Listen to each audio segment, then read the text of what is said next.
Dans cet épisode, j'aborde la question « Faut-il exclure le temps de changement de série du calcul du TRS ?» Comme souvent dans les épisodes de cette série, ma réponse n'est pas unique. Je suis Christian Aumann et au sommaire de cet épisode, je vous propose ces 4 points. Ce qu'indique la norme NFE 60182, la posture Lean à propos des changements de série, les cas des gages techniques, pourquoi s'attaquer systématiquement à la réduction des durées de changement de série et de réglage au profit du TRS. Premier point, la norme. Faut-il inclure ou exclure le temps de changement de série du calcul du TRS? Commençons par vérifier ce que recommande la norme NFE 60182. La norme cite les changements de série et les réglages comme éléments constitutifs des temps d'arrêt subis ou programmés et qui sont à compter dans le temps requis. Les durées relatives aux changements et aux réglages viennent donc se soustraire au temps requis pour établir le temps de fonctionnement. Il ne faut pas les exclure du calcul du TRS, ni les inclure dans le temps gamme, mais les considérer comme des durées d'arrêt qui réduisent la capacité productive.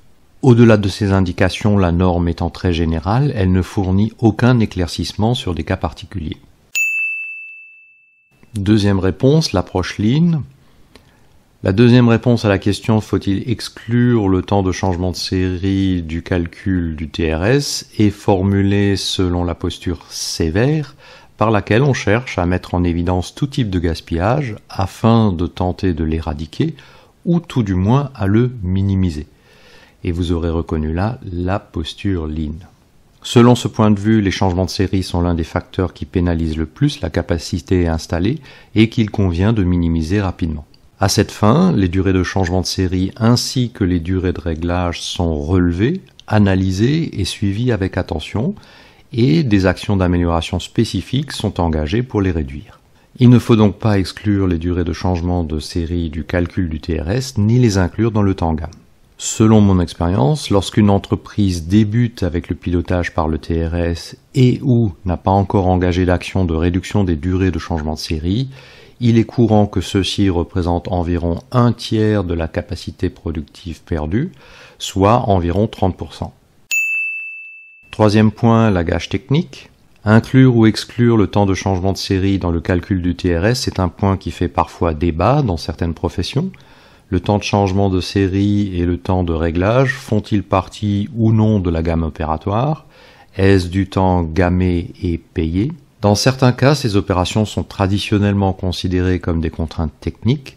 Elles font partie de la gamme et se voient affecter des temps alloués. Durant les changements et les réglages se produisent des pertes techniques, appelées gages, qui sont généralement facturées au client. Dans le cas de l'imprimerie, il s'agit essentiellement du papier gaspillé durant les opérations de calage et de réglage, éventuellement augmenté du coût des opérations elles-mêmes. Pour simplifier, on utilise communément des coefficients qui sont appliqués lors de l'élaboration du devis ou ajoutés au coût de revient, indépendamment de la gage et du temps passé réel. Ces pratiques tendent à fixer ces pertes et gaspillages et à les fondre dans la normalité des opérations. Les opérationnels sont donc peu enclins à les considérer comme gaspillage qui réduisent le TRS et révèlent par la même occasion les gaspillages non maîtrisés. Des phénomènes équivalents peuvent être trouvés dans d'autres secteurs d'activité dans lesquels il faut nettoyer, voire stériliser les installations entre deux productions. Il s'agit de la chimie, l'agroalimentaire, la pharmacie, la cosmétique, etc.